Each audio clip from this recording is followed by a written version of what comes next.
Rome started as one small city surrounded by powerful rivals. It lost battles, faced stronger armies, and still kept coming back. So how did Rome conquer Italy? Alright, so, before Rome became the center of a huge empire, it was just one city sitting beside the Tiber River. That is the first thing we need to understand. When we look at Rome today, it is easy to imagine that it was always going to become something huge. But nobody living in early Italy could have known that. Rome was surrounded by other peoples. There were Etruscan cities to the north. Latin communities were spread across the nearby countryside. The Sabines lived in the hills. The Volscians and Equi controlled areas farther away. And in southern Italy, Greek cities had their own armies, money, and strong connections across the Mediterranean. Rome was only one piece of a much bigger puzzle. And honestly, Rome was not even the most impressive piece. So why did this little city become so powerful? That is where the story gets interesting. Rome had a few things going for it. Its location was one of them. The city stood on the Tiber River, not far from the western coast of Italy. That gave Rome access to trade routes. The river could help move goods. The nearby countryside could provide food. And the hills around the city made it easier to defend. But Rome was not sitting in some perfect safe zone. It was right in the middle of a busy and sometimes dangerous part of Italy. That meant Rome had to deal with its neighbors almost from the beginning. And that pressure would shape the city. Look, early Rome was not some giant kingdom with endless soldiers. It was a growing community. Its people farmed. They raised animals. They traded. They built homes. They worshipped their gods. And they fought when they had to. The city was also made up of different groups. That is important because Rome was not created by one single people living in total isolation. The early Romans were part of the wider Latin world. They shared language and culture with other Latin communities around them. At the same time, Rome had close contact with the Sabines and Etruscans. People moved. Families mixed. Ideas spread. Trade connected communities. And sometimes armies crossed the same borders. So Rome grew in a world where cultures were constantly meeting. Pretty wild when you think about it. But Rome's early story also had a famous beginning. According to Roman tradition, Rome was founded in 753 BC by Romulus. The story says Romulus and his twin brother Remus were the sons of the god Mars and a woman named Rhea Silvia. They were supposedly abandoned as babies and later raised by a she-wolf. Then they grew up, returned to the area, and decided to build a city. But the brothers argued over where the city should stand. The fight became deadly. Romulus killed Remus. Then Romulus became the first king of Rome. Now, do not take every part of that story as a simple historical fact. The Romans themselves told the story centuries later. It became part of their identity. The archaeology gives us a different kind of picture.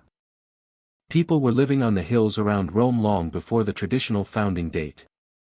Small settlements existed there. Over time, those settlements grew closer together. And eventually, a larger urban community appeared. So the real story was probably much slower than the legend. Rome did not simply appear in one afternoon because Romulus drew a line around it. It grew over generations. And that slow growth matters. Because Rome's power was also built slowly.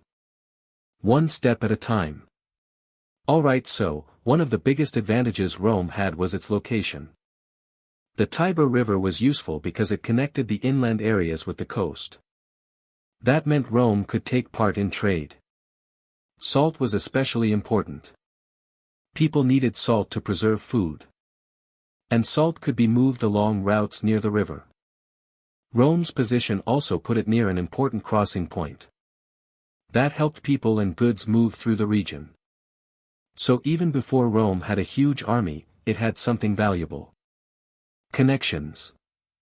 And those connections helped the city grow. But Rome had a powerful neighbor that would have a huge influence on its early history. The Etruscans. The Etruscans lived mainly in central Italy, especially in the region we now call Tuscany. They had wealthy cities. They built large tombs. They traded across the Mediterranean.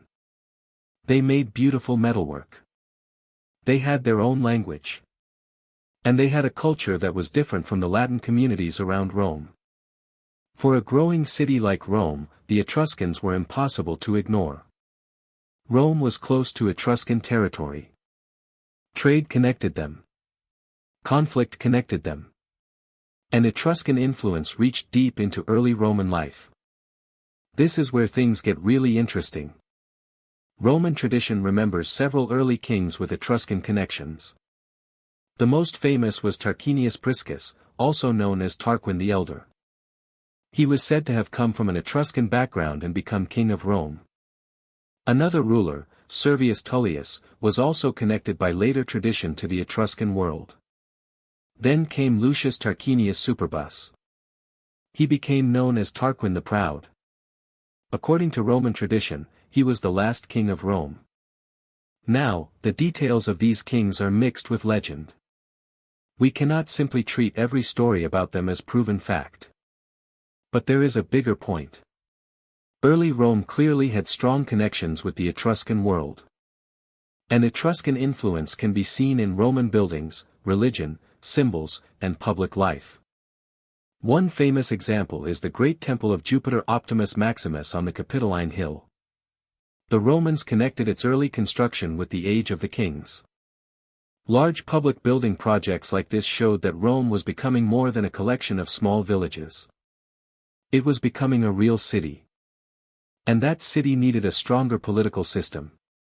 But Rome's relationship with its neighbors was never simple.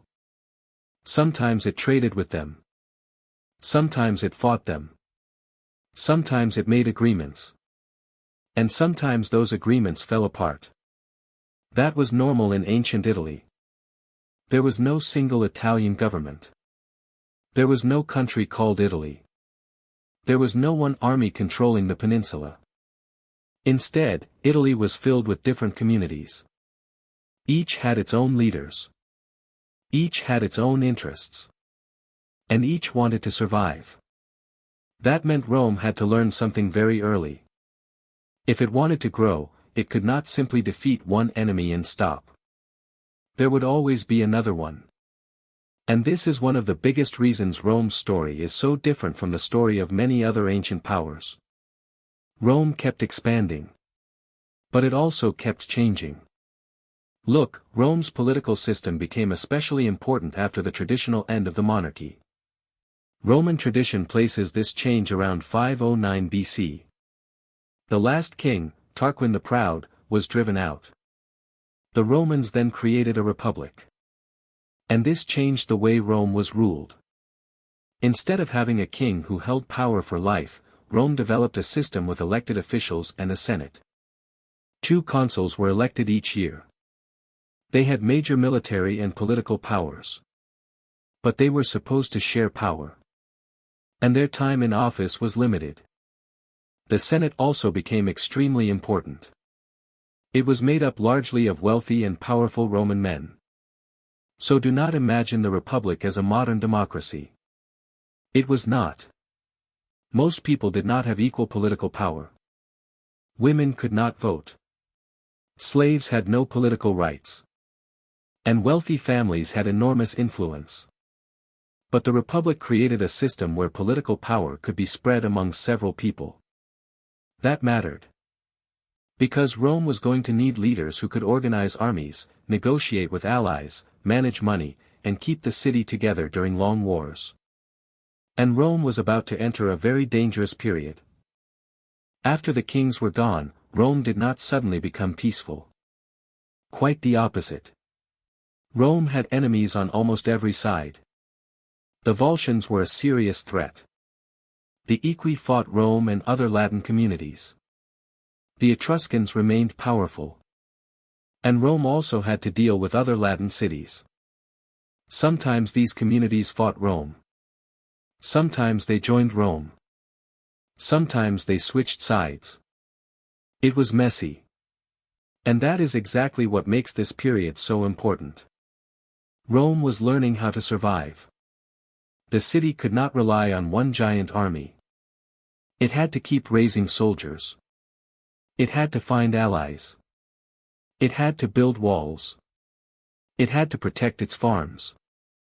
It had to defend its roads. And it had to keep enough food coming into the city. War was not just about one battle. It was about survival. Real talk, this is where the Roman mindset started to take shape. A Roman defeat did not always mean the end. If an army lost, Rome could raise another. If a leader died, another leader could take his place. If a treaty failed, Rome could negotiate again. And if an enemy became too strong, Rome could sometimes make deals with another enemy. That ability to keep going would become one of Rome's greatest strengths. But there was another major struggle inside Rome itself. The common people wanted more political power. These people were known as plebeians. The wealthy families were called patricians. For generations, the two groups fought over political rights, debt, military service, and access to government. The plebeians could not simply leave the city and disappear. They were farmers. They were workers. They were soldiers. Rome needed them. And the plebeians eventually learned that they had something powerful. They could refuse to support the system. According to Roman tradition, one major protest happened in the early Republic when plebeians withdrew from the city. This became known as a secession of the plebs. They demanded political protections. Over time, they gained new rights. They created the office of the tribune. Tribunes could defend plebeians from unfair actions by officials. Later, laws were written down. The 12 Tables became one of the earliest important collections of Roman law. This was a big deal. People could now point to written rules instead of leaving everything to the memory or decisions of powerful men. Rome was still unequal. But its political system was becoming more organized. And that mattered because Rome was not only building an army. It was building a state. A state that could survive arguments. A state that could change its rules. A state that could bring different groups into its system. And that would become a huge advantage later. But Rome's biggest test was still coming. Because while Rome was busy fighting nearby enemies, another power was growing. The Gauls. In the early 4th century BC, Celtic-speaking groups from north of the Alps moved into Italy. One group attacked Rome around 390 BC, though the exact date and details are debated. The Romans suffered a major defeat. The city was captured and badly damaged. Imagine what that meant. Rome had survived kings. It had fought neighboring tribes. It had built a republic. And now an outside army had marched into the city itself. This could have ended Rome. But it did not. Rome rebuilt. And that is the pattern you need to remember. Rome gets hit. Rome loses. Rome rebuilds. Then Rome comes back. The city repaired its defenses. It strengthened its army. And it continued expanding. Do not let that fool you. Rome was still far from being the master of Italy. It had not defeated the Samnites. It had not defeated the Greek cities. It had not faced the famous King Pyrrhus yet. And it certainly had not reached the Mediterranean-wide wars that would come later. But the foundation was being built. Rome was learning how to fight long wars. It was learning how to make alliances. It was learning how to absorb people. And most importantly, it was learning how to survive defeat. That last part is huge. A lot of ancient powers could win when everything went their way. Rome was different. Rome became dangerous when things went badly.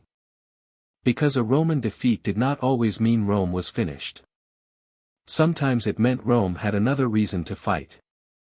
And now the city was about to face its toughest enemy yet. The Samnites. They lived mainly in the central and southern Apennine mountains. Their homeland was rough. Mountain valleys. High ground. Hard roads. And communities that knew the land extremely well. The Samnites were not an easy enemy. They were strong fighters. And Rome would not defeat them quickly. The conflict would stretch across generations.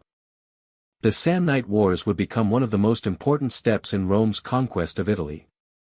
And this is where the story changes. Rome was no longer just trying to survive its neighborhood. It was starting to reach for something much bigger. Rome had survived its first enemies. Now it was about to fight for control of Italy itself. Rome thought Italy was almost theirs. Then something terrifying arrived. War elephants. Could Rome survive?